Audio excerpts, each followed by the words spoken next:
Hello, everybody, and welcome to the show. Today is Monday, October the 7th, 2024, and I, Ryan Stacey, am your host this evening. Actually, that was my script from Beyond the Tinfoil Hat. I apologize.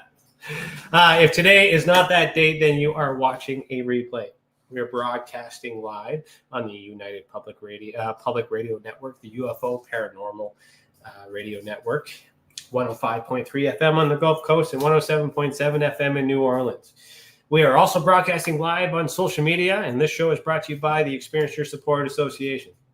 I'm your host, Ryan Stacey, and I'm a licensed private investigator, and as the Director of Investigations for the Experience Your Support Association, I use my investigative skills to dive headfirst into the hidden mysteries of UFOs, paranormal activity, and consciousness phenomena. I had a stressful day, full disclosure. This is good, though, because I had a stressful day. Will make for a better show because my tolerance for shenanigans is gone. So, all right, let's get into that. Hey, Chris, good to see you. All right, so let's get into the updates. If you are watching, comment. Let me know you're there. Do not be a creep. We got a lot of creeps out there. I don't like creeps. Comment. Say that you're here. All right. If you can't, well, then send an email after the fact and say you watched the show. Tell me what you feel like if you're driving or doing whatever. But it's hard to be stressed and not swear on radio. So bear with me. Let's go.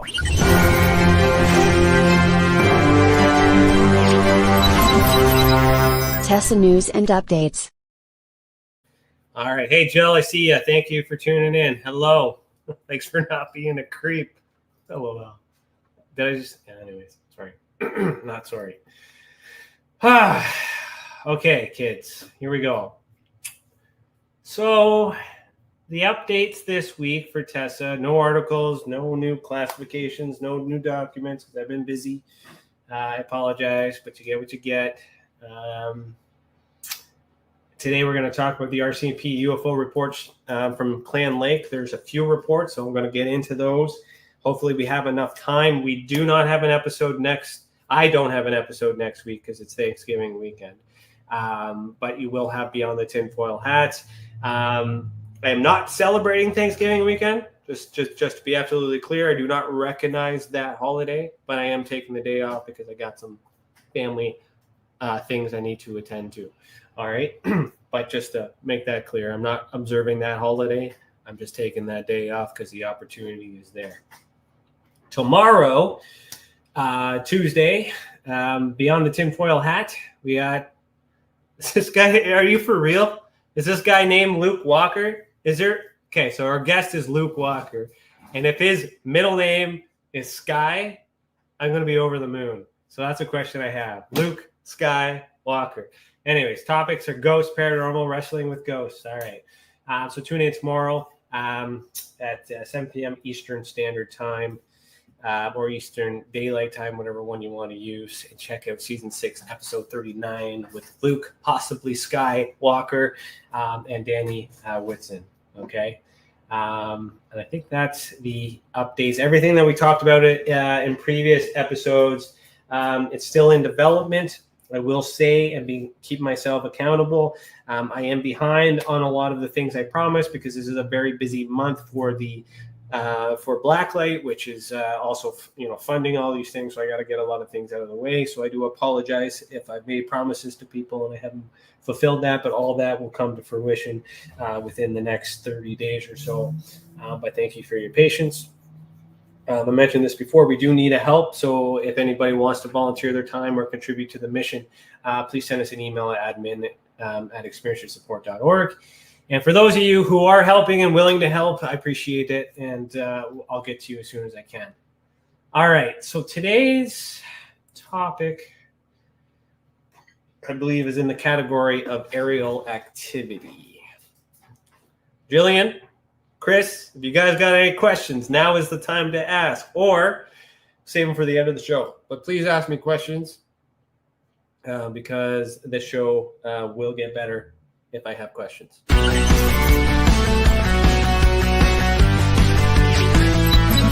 Aerial activity, sensory display. All right, so aerial activity. Today's case is the RCMP UFO report, strange object striking Clan Lake, Northwest Territories, July 19, 1960. I'm not sure if they minted a coin for that. I can't really see my coin collection from here, but I'm pretty sure they did mint a coin for this case. I'll have to fact check that. But this is an interesting one. There are multiple reports. This has been declassified, I think, in the 90s by the Canadian government. For those of you in the UFO movement, this is old news, but it's still part of it. Maybe you're new to it, but this is an event that the Canadian government has confirmed confirmed existence. What is your, okay, Chris, good question off the hop. What is your favorite thing about declassified documents? I don't know. My favorite thing about declassified documents would be when I get them before the journalist who writes the stories on it, because I could publish them right away. But I do acknowledge that if he spends his time and talks to all the people, blah, blah, blah, he's going to get some answers and make for a better article. So I kind of stay my blade in that sense and allow Otis to write something meaningful about it. And I will counter it, which I'm currently working on because he missed some stuff in his article. No offense. But my absolute favorite thing, depends on what I find, man. Some of these articles are boring. Some of these things are interesting, but they all make sense. They're all connected. Not one document is going to solve this. It depends on the question you're trying to answer, and it depends on what you're trying to prove. And right now I'm just collecting the facts. But I do appreciate that the Canadian government gives me these documents when I ask for them. There's cooperation there. So I hope that answered your question. If not, ask me clarifying questions and we'll go from there. All right. So this document here is a Royal Canadian Mounted Police investigation form. Okay. This gets filled out afterwards. Can anyone else get declassified documents? Yes. Declassified documents are not privileged to me. Anyone who is a Canadian, and I believe internationally you can request these if there is a lead that goes into that. How you do that on my Patreon, go to Heed the World, patreon.com/Heed the World. I will teach you on how to get that. I do have that on my Patreon if anybody's interested in getting that. If you need something, just email us. I'll look for it. I'll get it for you. It's easier for me to just get it than to actually show you how to do it, because you have to say the right things. You have to know the department. You have to have the information to get these things, because they'll know when you, by the way that you wrote it, that you're aware that these items exist. So that puts them in a difficult position, because if they don't release this information, then they're subject to a lot of illegal activities there by not providing the information. So it all depends on how you frame it. So to answer your question, anyone who's Canadian can request through the Freedom of Information request. Anybody can do it, not just me. And what you do with it is completely up to you. But if you want to know how to do it in a way that's effective to get the answers that I'm presenting to you, join my Patreon and I will teach you how. Okay? Otherwise, figure it out for yourself. Good luck. Thank you for your service. All right. Good question, Chris. Thank you. Okay, so this document, I break it all down here and I'll read that. But this is just to give you guys an idea. I'm not sure if we did an RCMP document on this program yet, but just to give you an idea of how these documents look. What I really do like, another thing, Chris, to your question that I do like about some of these declassified documents are these pen notes. It gives you kind of an inside look of what the person who typed out the report, printed it, or who received it and reviewed it. Kind of gives you a little bit of additional information, because they obviously redacted it afterwards. This check mark could indicate that this information is accurate. We don't know, but you get more data when it gets passed through a lot of these hands. Now, this report in specific is a part of a 3-report series. So hopefully I got enough time to go through all 3 of these reports. In terms of the database, this is the area that we're looking at. There's another D-class. That's another event. Maybe we'll have time to talk about that one. That's not related to Clan Lake, but it's very close in proximity, which might be a correlation of things. Speaking of correlation, Jillian, I'm curious to know how you made out with the map today. A lot of head scratching, a lot of rabbit hole digging, but full disclosure, I am curious to know where your brain goes, because the map for me, I'm still trying to solve, and I got a lot of theories, and I would prefer not to share those theories. I would prefer to receive information from other people who try to interpret it, so I can verify that my own theories have some corroboration with other people or other like-minded individuals. And we'll get into that at some point. Andre Blaze says, "Hey man, it's Andre from the Shoppers Pharmacy. Really enjoy your podcast." Holy shit! Oh, pardon me. Not supposed to swear on radio. Andre, thank you for tuning in. That is hilarious. So Lynette, you did obviously. So okay, I'll give you guys a story here. Random conversation with Andre. Has a tattoo on his forearm of a crop circle from England, which is very famous. We had a conversation real quick. Told him what I did and all these other things, and I gave him the website. So thank you for tuning in. Thank you for looking at me. Next time I come over to Shoppers to get my stuff, we're gonna have a nice little conversation. But thank you for tuning in. All right, Jill. Good. I need to frame it right though. It might take a couple. Yeah, that's okay. It's all good. I'm just this hour is your hour. Okay, you guys know that I'm busy, especially those who work for Tessa or help with Tessa, however you want to frame it. I do respond to your messages. I do have a lot of things that I need to do, but it's finding the time and all these other things. So I just want you to know that I really appreciate all the things that you're doing.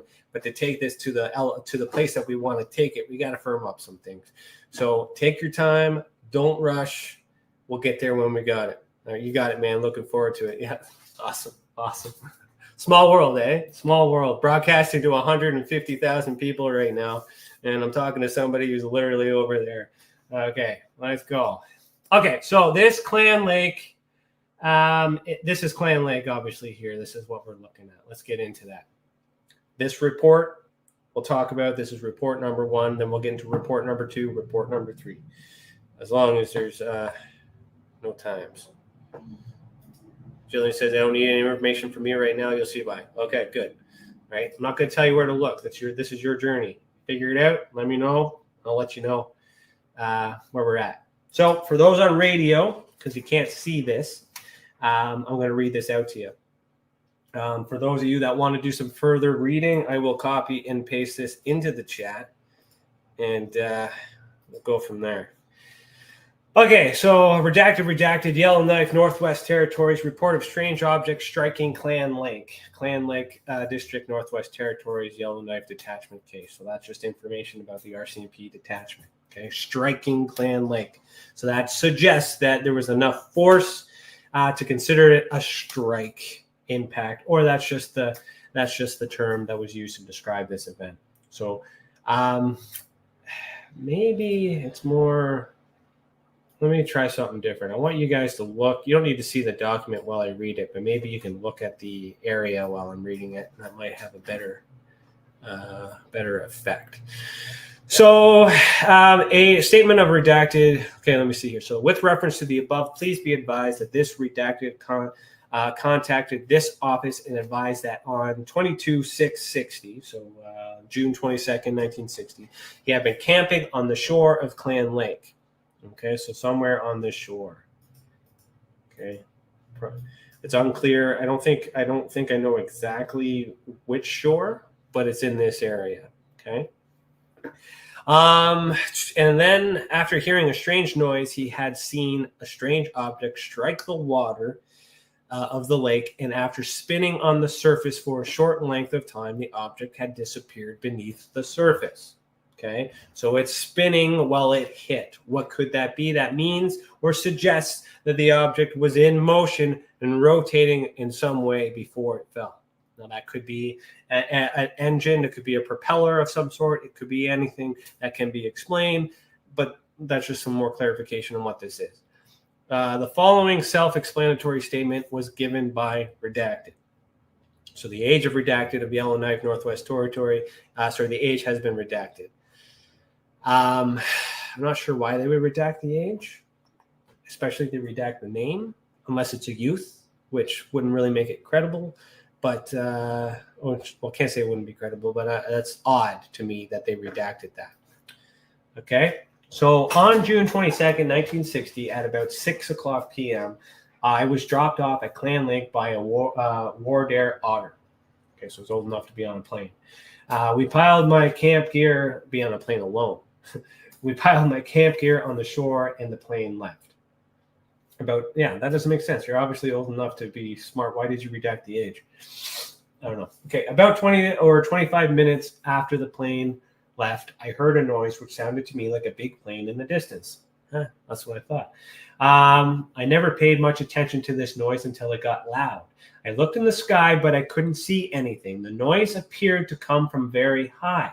Okay, appeared. Wasn't sure. That's just where he or she thinks the noise came from. The noise kept getting louder and louder, and I kept watching periodically, but could not see anything. Watching periodically. So the witness has admitted that they've looked away a few times. That doesn't help, but that's important to know with the statement analysis, okay? I then heard something strike the water. Heard, didn't see. And when I turned around, I saw a splash. Okay, evidence of that. There's some validation there, okay? The object was rotating very rapidly and throwing water. So perhaps it was a propeller of some sort, okay? Gradually, the object seemed to spin less and finally stop. Well, that's because with the water and everything else, it stops the momentum and all these other things. So that seems to be normal, which also lends credibility that this event had occurred. The question is whether or not the object is extraterrestrial. After the object stopped, there was a backwash which came over to where I was. This would be about 1,700 feet from where the object landed. That's a guess. When my partner, Redacted, came, we took the canoe and went over to the spot where the object hit the water. So that's roughly where I have this marker here. Okay.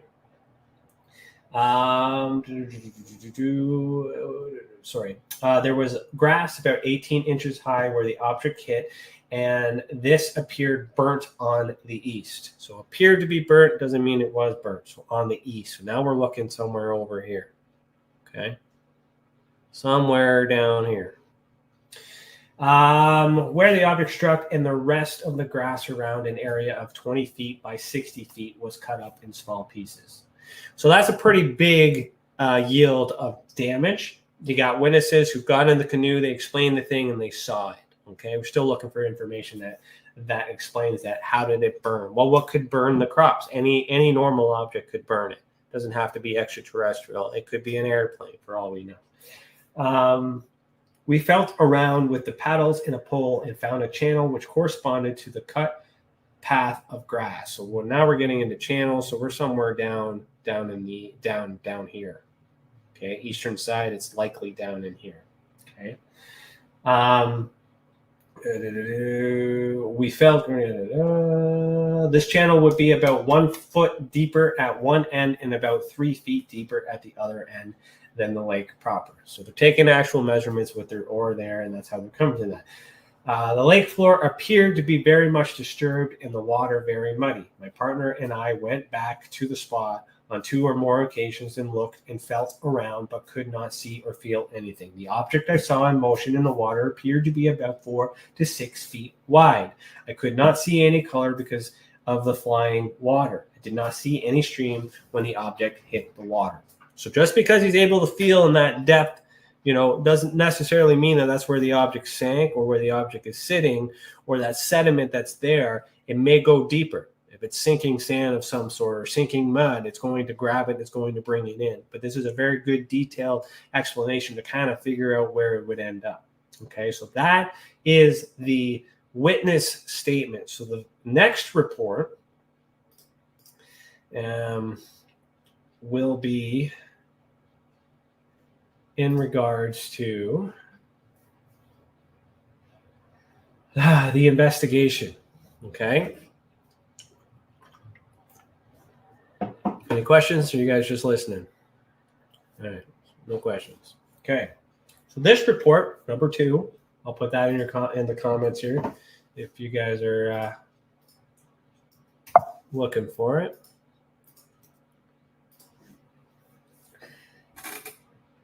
We got some signatures here. We got some notes. We got some signatures to sign off. This is all part of the redaction process. Okay, they've approved this for release, or they're verifying information and things like that. This is all normal.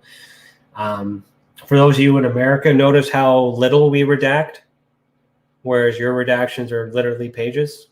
We do things a little bit different here in Canada.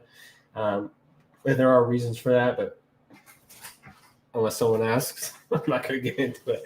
So, all right. So continuing on. So this is July 60th. So so we do, for those of you who don't know, we do have a timeline. So if you go to investigations, document, event, timeline, this particular case that we're looking at, 1960s. So then what you want to do is you want to look at the timeline here. And as you scroll down, click load more. And for the purposes of this conversation, we're going to go all the way down to 1960. Okay. I've mentioned this on previous episodes. We'll measure in proximity. We want to measure in time, and we want to measure with evidence. And we also want to measure association. All that is found on the website. I will explain to you how to use that if you are a part of my investigating team for TESA, or part of TESA in general, or you sign up for my Patreon. It's just a couple bucks. Buy me a coffee. Give me some validation. Make me feel like I'm doing something that I should be doing. Otherwise, I'm going to stop doing this stuff. All right? Give me some love. So, okay, we're into 1960s. So that's going to bring us down to that. Report number 3, report number 2, and report number 1. So July 19th. So now we're July 19th. It's supposed to be June. No, that's right. July 19th. Can't remember. Anyways, then July 25th is report number 2, and then August 16th. So this is going to happen over a span of 3 months. That's important to know. Because when we get these declassified documents, we don't always get the document in real time. We might get a document today that was declassified in 1960, depending on what I ask and why I ask for it. So that's why this timeline is also good to look at. Shortly after that, in September, is a response to that, and we should have enough time to cover that. And I think there's another conclusion. There are 5 documents? Crap, there are 5. Okay, well, I better stop yapping, because then next episode is going to be a continuation.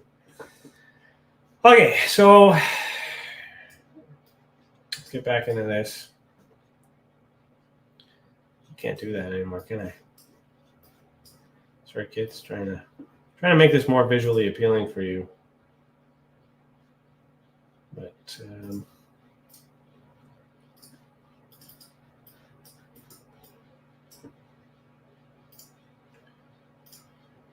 all right.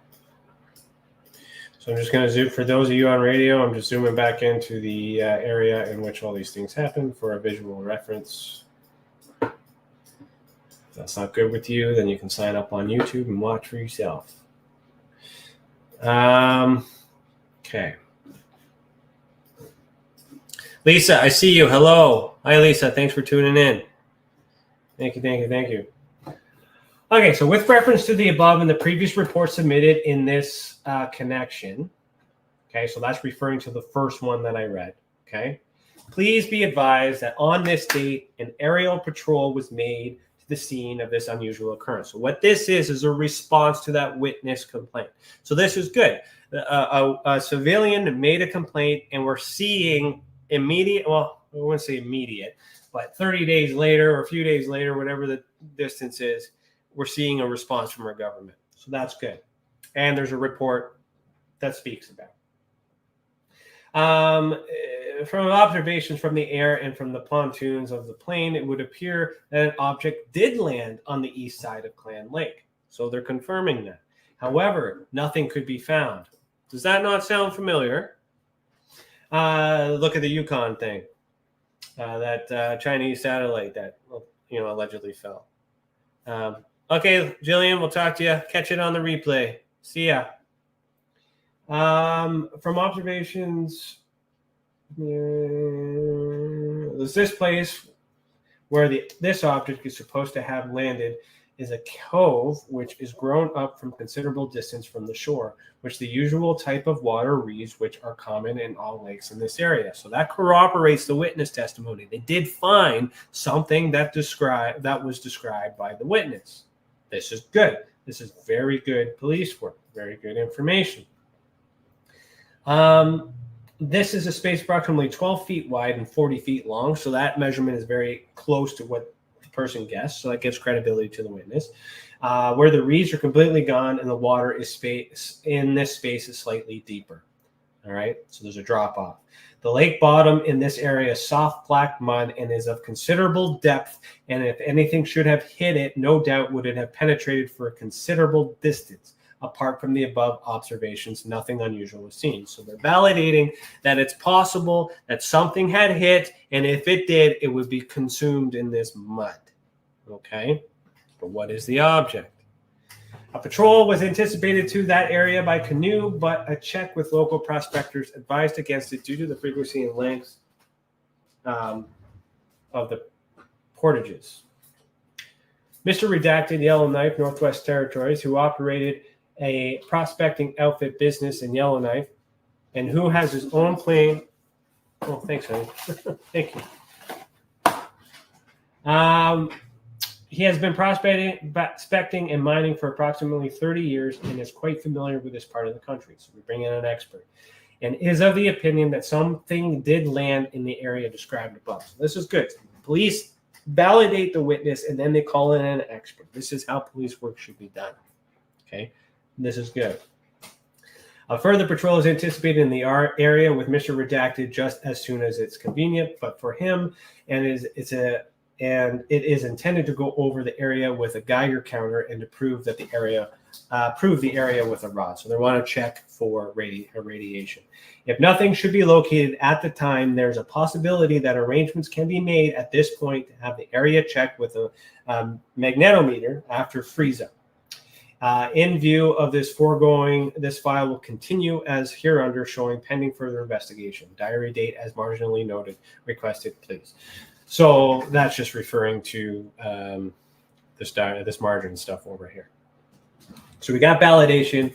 They need more evidence before they can do an investigation. So it's still under investigation. Okay. I do think Clan Lake is one of those cases that really emphasizes a proper investigation. It doesn't really say UFOs, but it's good on the point of them proving that they did do something. All right, so this is a continuation of that document. That's that third one, right? I don't know if there's any other questions. No, we're good. So with reference to the above and to previous correspondence submitted in the connection, please be advised that on this date, a patrol was made by CFMPX to the scene of this occurrence, and further examination of the area was carried out. So I'll show you just for context what a CFMPX looks like. Basically a water plane, okay? Not the guns, the water plane. All right. So to the scene, as this occurrence, a further examination of the area was carried out. The water on Clan Lake is considerably lower than on the previous patrol on July 19th. Okay, so the tide has affected the water. With only a foot of water in the spot where the object is supposed to have landed, the lake bottom at the particular spot consists of approximately 18 inches of loose black silt and then very hard clay. It was possible to wade through most of the area, and a thorough check was made by probing 3/8 of an inch of metal rods. Due to the consistency of the clay underlying the silt, it was impossible to probe any great depth, and the greatest depth reached would be about 5 feet. So that is inconvenient because they've taken 3 months to actually do this. Okay, the evidence, there was no emergency to do this.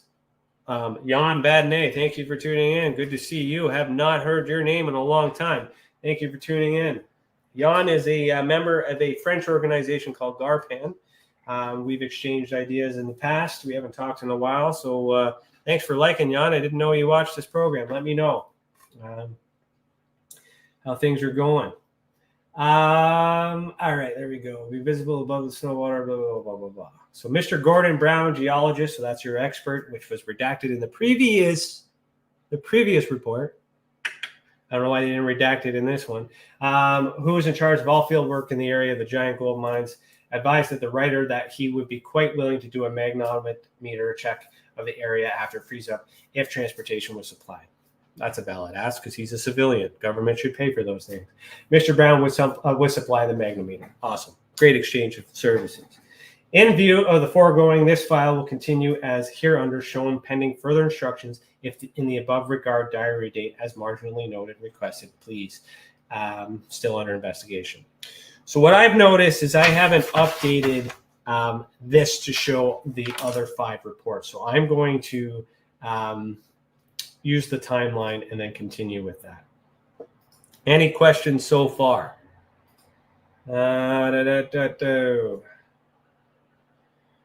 So that's report number 1, report number 2, report number 3. Then we're going to get into this response. And then that. We should have enough time here. All right. So let me just carry this over to the other side so you guys can see this. A little bit easier for everybody. And for those of you that want access to the document, I just put it in the comments below. All right. While I think of it, Jan, if he's still watching, I am aware that he is writing a history book on ufology, civilian ufology within Canada. So there's a great deal of respect for him doing that. I haven't heard an update from him in a long time. I'm unsure of if he's continuing that project. But Jan, if you're continuing to listen, I'm just letting you know. I'm still interested in having that conversation. So continue the conversation at admin@experiencesupport.org. Let us know how Tessa can help. Thanks for tuning in, and thank you for your work out in Quebec. Appreciate it. Okay, so this is a Department of National Defense document from the Royal Canadian Air Force in response to Clan Lake. Okay, this is relevant to that. So Mr. W.H. Kelly, Assistant Director, Security Intelligence, Royal Canadian Mounted Police, still RCMP, okay, Ottawa, report strange object sighting Clan Lake. So this is a letter that was addressed to, a letter by the Director of Air Intelligence addressed it to the RCMP, okay, because they would have asked other places for information, okay. So thank you for your above reference letters pertaining to the unidentified object reported at Clan Lake. So there's some courtesy there. They said unidentified object because it's true, but that doesn't mean it's UFOs. They just don't know what it is. With the information contained in your reports, we have investigated the possibility that the object concerned was associated with space research. Okay.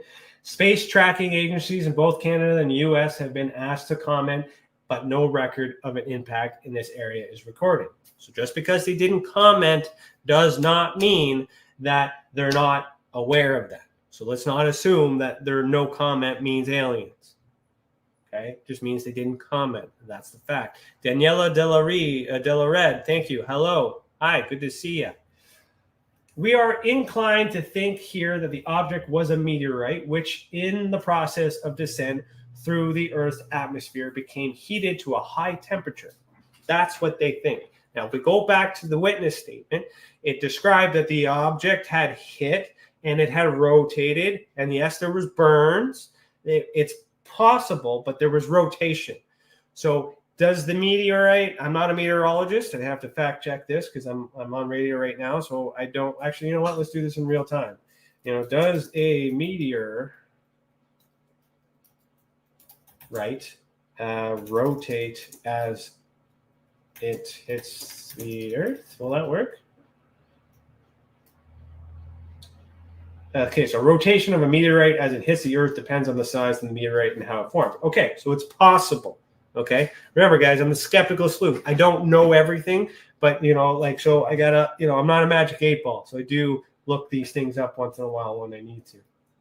So it's possible Space tracking agencies in both Canada and the U.S. have been asked to comment, but they haven't commented. So whatever reason it was, this is back in the 60s. Things have changed. Maybe it wasn't important, or maybe they lost it. Who knows?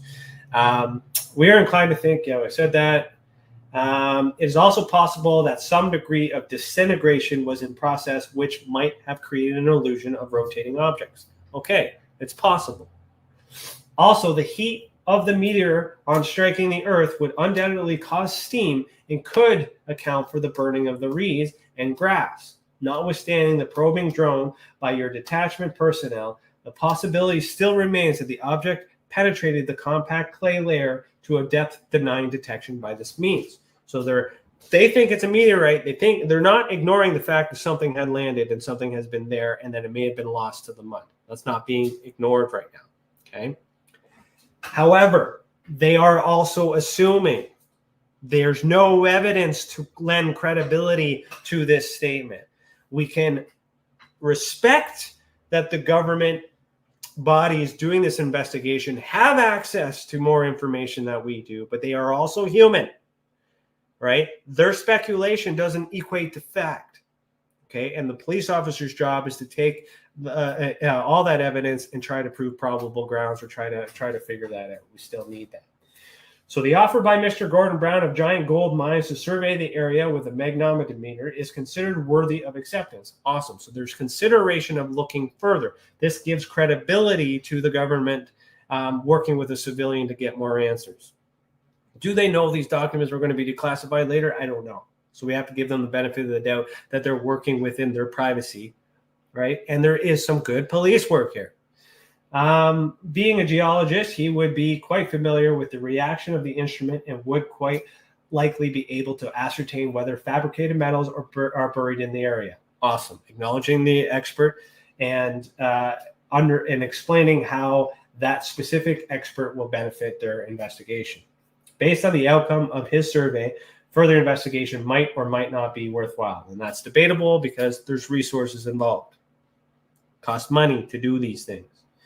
On the strength of investigations to date, we doubt that the object has significance as far as national defense is concerned. So NORAD doesn't seem an issue with it. So they weren't tracking anything. It could be space debris. It could be a bunch of things. It could be lies. Okay, it very well could be. But look at the facts on this particular case. Okay. However, we are immensely curious, and if the magnetometer sweep can be conducted without undue inconvenience and expense, we would certainly recommend it. If the operation is undertaken, we would be most interested in being advised of the outcome. So this is the Director of Air Intelligence, and I do believe that director is from the American government. I'm not sure. L.C. Dilworth. So to validate that, what we're going to do is we're going to look at the investigations, and we're going to look at our declassified points of interest. Daniela says, "No, I prefer to track Santa." Yeah, they do a really good job tracking Santa. That's a lot of work and a lot of money put into filling the hearts of children. If you're a small child watching this show and you realize that Santa isn't real, don't be mad at me. Talk to your mom and dad, because they shouldn't be letting you watch this show, and they should have told you a long time ago Santa ain't real. Sorry, not sorry. So points of interest. So we're looking for an L.C. Dilworth. So here's an example of how this points of interest page could bring out more information. So every declassified document will separate this. And now I need to find this Dilworth. Is he in here? Is he not? Or is that an LC? Let me find this here. Dilworth. Not on this page? Yeah, LC Dilworth, Associated Persons. So this Director of Intelligence, the DAI, okay, while we're talking about this, who made this report, is a part of the Royal Canadian Air Force, part of 22 Wing North Bay, so that's NORAD here in North Bay, and has been mentioned or been involved in all these documents here. So meeting minutes on flying saucers, RCMP, the Clan Lake incident, like we'll get into these documents on future episodes. But that's a real-time example of what's going on. Chris says, "What do you mean Santa's not real? I work for him." I cannot explain. I don't know how to explain the visuals on this, Chris, on radio. You're really challenging me here. But if you want to help me out and describe to me why you work for him, I will read out verbatim how you want to identify in that. But please don't put me on the spot like that, dude. But that's a funny joke. Okay, so there's a real-time example on how you can cross-examine evidence within the website. Okay, it's a little bit more complicated, but again, I teach you how to do that on my Patreon if you guys have any questions. So that's that one. We've read that. We only have one more report on that matter to discuss. I got 15 minutes. I should be able to fit this guy in. I do believe it's this one I've already done. Yeah, right? Yeah. Now we'll close that one. Here's the last one. Here's a conclusion. So bring you down the rabbit hole. For those of you who would like to see it further, here it is in the comments. So this RCMP document. Okay, so we're going to put that in here. And put that here. And then, come on now. This show needs to be longer. Honestly, I have a hard time keeping the show longer than 30 minutes some days. So if you want it to be longer, ask some questions. Let's go, right? This show is here for those who need questions answered. I'll do my best to explain to you what I know, what I don't know, and all those other things. Okay, this is the conclusion document. So we have all these documents that explain the witness, what the investigation has done, what the director of air intelligence has decided to do with it. So there's validation all the way through. Now we're at a conclusion. Okay.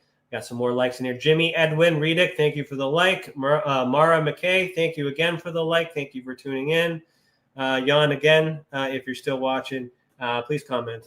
If you have anything in the comments there. All right. So now we're looking at a report from what I got to remember this because it's been a while. This is coming from the Commissioner's Office of the RCMP in Ottawa, and Persons Inspector Officer. Yeah, so this is coming from RCMP. So I further to our exchange of correspondence acknowledging a memorandum of September 23rd, 1960 from the Director of Air Intelligence, L.C. Dilworth, Royal Canadian Air Force, in a report dated December 19th, 1960, our Yellowknife Detachment advised that Mr. G. Brown, geologist, Yellowknife, had volunteered his services to carry out a magnetometer check at Clan Lake.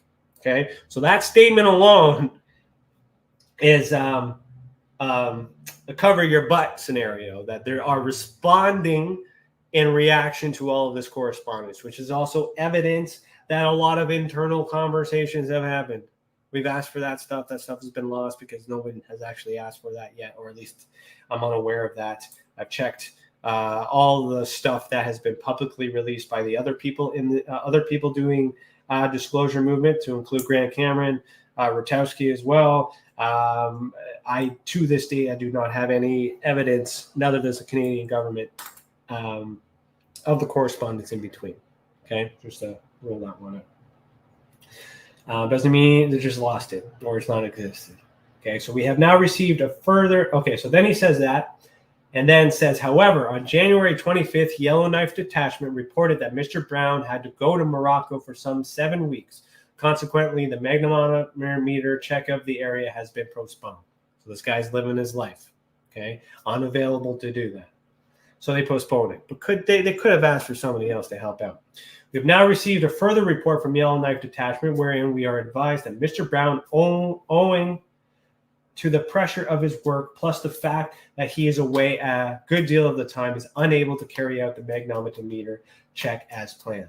This means that without special equipment, members of our Yellowknife Detachment can do nothing further of their own towards identifying the strange object. Now, this is annoying because you're aware of the expert, you're aware that the expert doesn't have availability, and you're aware of the tool that is needed.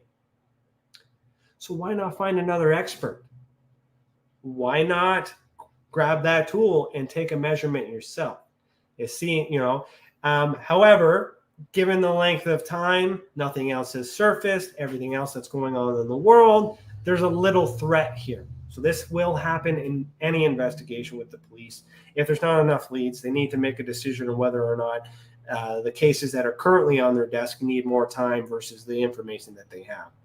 And we find this situation in missing persons cases and investigations like this is common, a burnout of resources. Don't get mad that they don't have any information.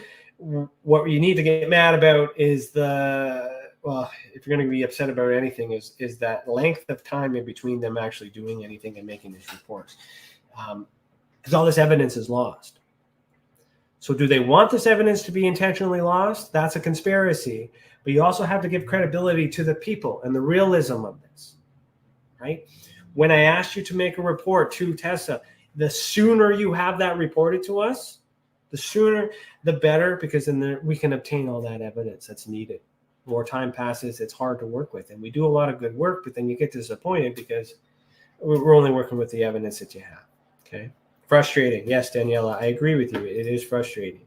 Thank you for expressing your emotions. Okay. This means that on the 15th instant, we were in touch with Dr. I. Halliday, and I believe he's also part of something else. I remember that name. Let's look up Halliday here. So investigations, declassified points of interest. We're going to look up Halliday. Come on now. Let's go. Hallie or Ella? Yeah, Hallie. Halliday. Okay, so he's only mentioned in one report, but he's a doctor from the Dominion Observatory. So the Dominion Observatory is in Ottawa. It's along the Ottawa River. It was part of the early Project Magnet stuff, which we'll get into at some point in this episode. In this program. Frustrating is not the word. It's more. I agree with the frustration, but you also give some credibility. As an investigator, I could only do what I have with the evidence that's given to me. I can only work with a certain amount of projects on my desk before other projects get lost in the wayward. They might be short-staffed. They might be short all these things. There's a lot of reasonable explanation on why these are delayed. But attention was taken because the location, what was observed, it was an emergency. But if the evidence isn't there and no one's claiming it, and it's likely to be a meteorite, and there's evidence to support that meteorite activity may have happened, then we got to let them have this one. At least we should. Okay. Correlation does not equal causation, and it's not good to speculate or assume. Okay. But let's not ignore the possibilities. Okay. So a few more of you just tuned in. Please comment, address yourself, say hello. Let me know you're here. Don't be a creep.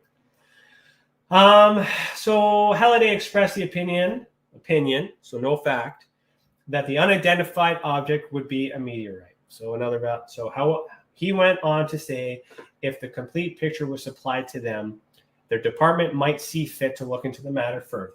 Should one of their field men happen to be in Yellowknife District in connection with other work, consequently, you may see fit to fully apprise the Department of Mines and Technical Surveys. So that's valid. If more information comes forward, we'll look into it. Did more information come forward? As far as we know, this is all the information that they have. Why do we have these documents? Because it's listed on the Canadian Library and Archives of Canada, because Canada actually has admitted that they've investigated UFOs. Okay. But in this is a UFO. This is an unidentified flying object. I don't know if it was flying. I mean, by definition, flying definition, let's just moving or able to move through the air with wings. So if it's specific with wings,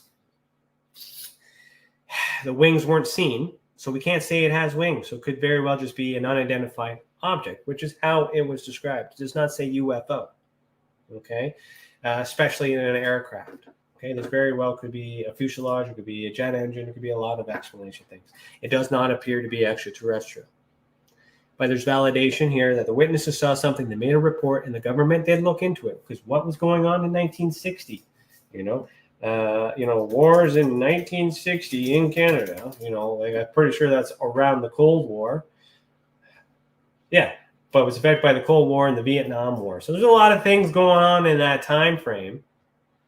Okay, that would spark an interest to the RCMP. Now, if we fast forward to 2019 or 2020, whenever that Yukon stuff happened, they did the same thing. Did the same thing. So that's that giant mine. Let me see here what else I got here. Do I have time to talk about that one? No, I do not have time. 2 less mirror, circular pattern, yellow knife.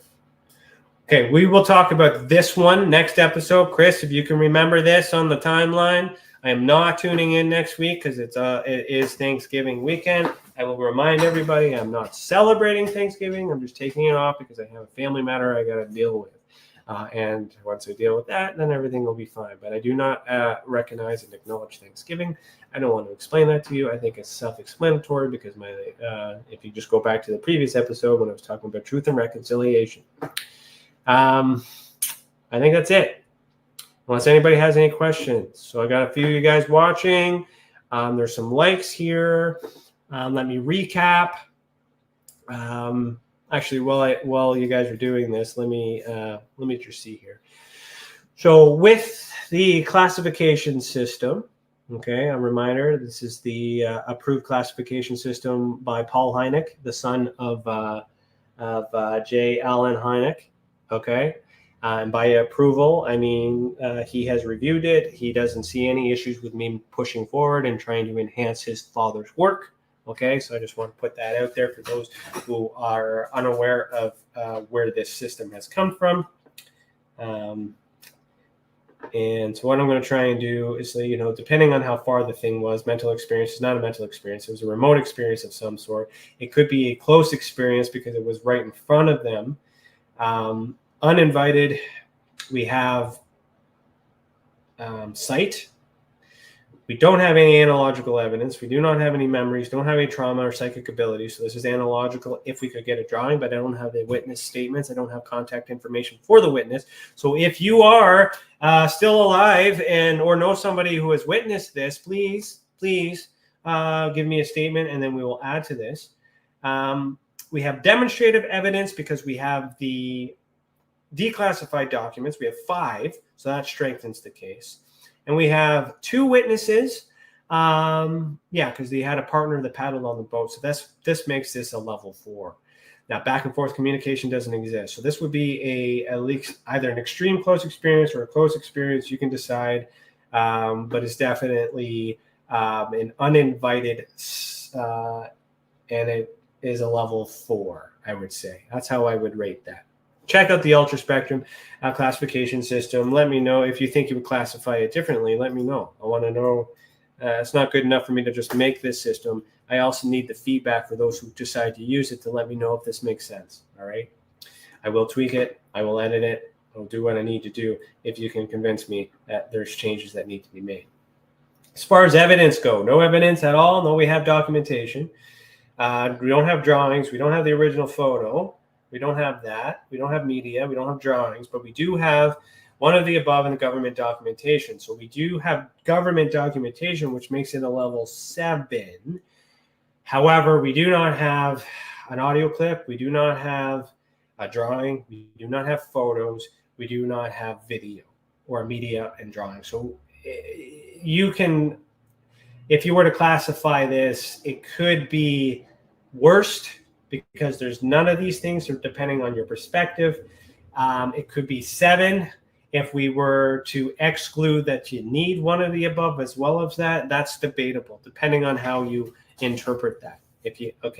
I like this feedback. Use this system. It works for me. I'm trying to explain it in real time. If you are using it and you find that I should add something or make something more clear, let me know and we will fix it. Okay, this is designed to be a universal system that no matter what you believe, no matter what you study, no matter what organization you belong with, whether it's MUFON. I mentioned Garpan earlier with Jan. If you're still in there, I hope this is good information for you. If you're anybody who has an organization looking into this stuff, this is a universal system to classify everything and explain it to people that don't understand the things that we understand. It's a simple explanation, and it needs to be simple if you expect any action from the government. Got lots of friends in the government, lots of information. I know what they need in order to get us stuff, but it ain't aliens. At least they're not willing to admit. I don't think so, but it could be something else. All right, we got to get into free energy and mudslides and meltology, Tartarians, flat Earth. There's a whole bunch of things here going on this planet, and you guys are worried about Bigfoot, ghosts, and aliens. But I do this work just to validate that while I'm doing all these things, that there are some. This is a bit of normal. There's no risk here in this particular case. So event category, it's a sensory display. It's aerial activity. It could be a machine because we don't have evidence of light, right? It's likely a machine. So that's it. It's sensory aerial activity level 1, a machine. You can call it a UFO. You can call it a UO. You can call it a drone. You can call it a military craft. You can call it an orb. You can call it a UAP if that's what you believe. But these documents do not have any evidence to classify that. Do not blend your belief with classifying it. But we all, no matter what you believe, we should all agree at some point that some one of your senses was activated for this witness. It's some sort of aerial activity because it was present in the sky before it hit the ground. And it has machine-like features. That's as far as we go in terms of classifying this object. It's likely to be identified as a meteorite, right? Which would be a light then. Sensory display, aerial activity, light, because it's a meteorite.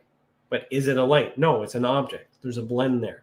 So maybe there's a need for more stuff. But if we're able to identify it as a meteorite wholeheartedly, because we have it, then we don't need to classify it because we know what it is.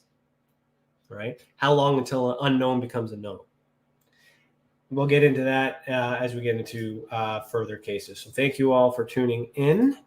You guys don't have any questions, then I speak now and forever hold your peace. Daniela says, going to check it out. Awesome. Thank you so much. Interested in your feedback. If you have any questions or need any further understanding, reach out to us at admin@experienceyoursupport.org. I'm not quite sure. Did I play my jingle? I did play my jingle. Let me see here. Enjoy the episode. Have a good evening. Thank you so much. You as well. And I just want to shout out to everybody who tuned in. Thank you so much. I think that's it. So enjoy your time. There will be a replay next week for those on UPNR. For those of you on our tested channels, you won't see the replay because we don't keep track of that, but we're going to have a replay going for those for our partners in the network to satisfy their request. Enjoy your time off. Remember on Thanksgiving what you're actually thankful for if you do that. But let's not forget that that's also a holiday celebrating when the white man took over. I don't care how you cut it. That is the day when the fighting stopped and all these things go. Right? It's a far cry from doing that. You can't celebrate truth and reconciliation and then investigate. And celebrate Thanksgiving all in the same within a 30 days of stuff. That is contradictory. That's my opinion. That's how I feel. I am indigenous myself. I don't look it, but I do have it in my blood, and I do identify, and I do represent. All right. And fun fact: us indigenous folk believe in flat Earth. Just wanna put that out there. I think Chris learned that today. And just because the shape of the Earth is being questioned, I like to say that. It's just a good point. To remind everybody that, one truth is enough. One lie is enough to investigate all truths. Okay. If the shape of the Earth is different, hypothetically or realistic, whatever you believe, all this corresponding evidence, we don't know. We don't have empirical evidence on that, but that changes things a little bit, but it also makes sense. Okay. Think outside the box. Think within the ultra spectrum. UFOs, ghosts, and Bigfoot are sub-level, lower vibrational things. There are more things going on in this world that are higher than that. And when you raise your vibration higher, you will see these things. You will understand these things. There's a lot of this in Masonry. There's a lot of things in all these other places. And I'm giving this to our psychogenics, to those who are on the spectrum, the ultra spectrum, to give you just a little bit of background. But this UFO stuff, I do it because it's popular and it's nuts and bolts, and it pleases the scientists and all this other stuff. But I'm telling you, in my heart of hearts, there is more stuff going on that meets the actual eye. Okay, one lie is enough to investigate all truths. Okay, thanks for watching. Keep your eyes in the sky. And as always, heed the world. And I'll see you next time in a couple weeks. Enjoy your break. Peace out. If you want to really, really find out about Ryan, ask him about all his work and UFOs in Ontario. Ryan is one of Canada's leading new UFO investigators. He conducts and oversees UFO investigations on a constant basis. He's compiled a tremendous amount of data regarding UFOs in Canada. I have used his research extensively. He's much more than a one-dimensional character. He's an authority on UFOs and investigating them, Meg. Wow!